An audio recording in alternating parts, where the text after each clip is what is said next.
One of the most important things when you're performing music is to keep pulse. Now, pulse is a little bit different to rhythm because pulse is basically the drive that keeps it moving. So the rhythm is all the kind of the intricacy between the beats, but the pulse is keeping the beats. So keeping a very strict 1, 2, 3, 4, or whatever you're counting in.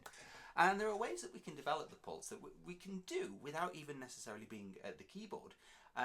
One of the obvious ways to develop this is to just use simple clapping.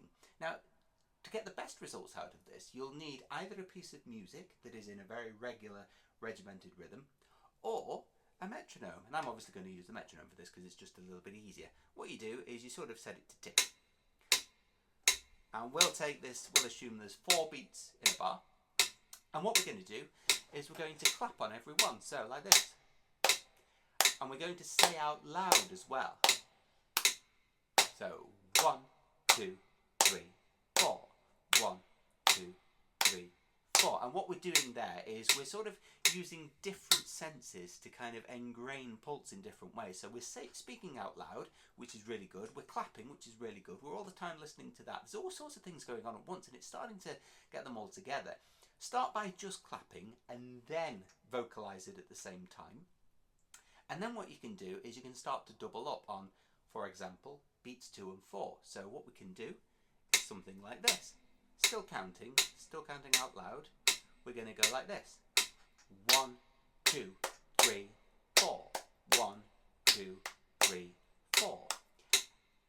And then what we're going to do is we're going to just check that our pulse is okay at different points of emphasis. Now, beat 1 is a very natural point of emphasis. So if you emphasize that by clapping louder and speaking louder, like 1, 2, 3, 4, 1, 2, then that's very natural. But try it on the rest. So 1, 2, 3, 4, 1, 2, 3, 4, 1, 2, 3, 4. And try and keep it going like that.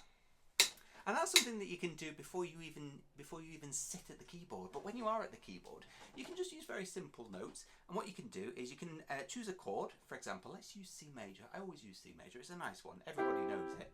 And we can just take it one hand separately, and we can just sort of vamp it like this. And do the same points of emphasis.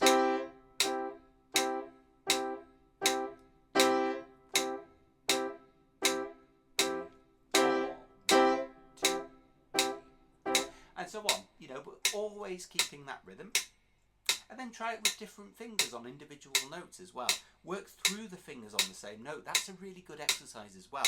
So what you can do is start with the thumb and then just work through the fingers. So let's choose the note, let's choose B to be controversial.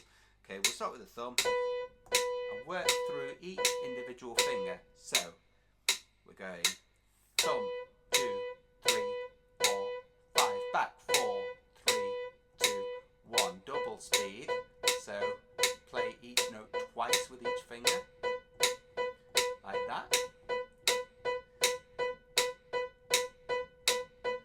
And try it with both hands together.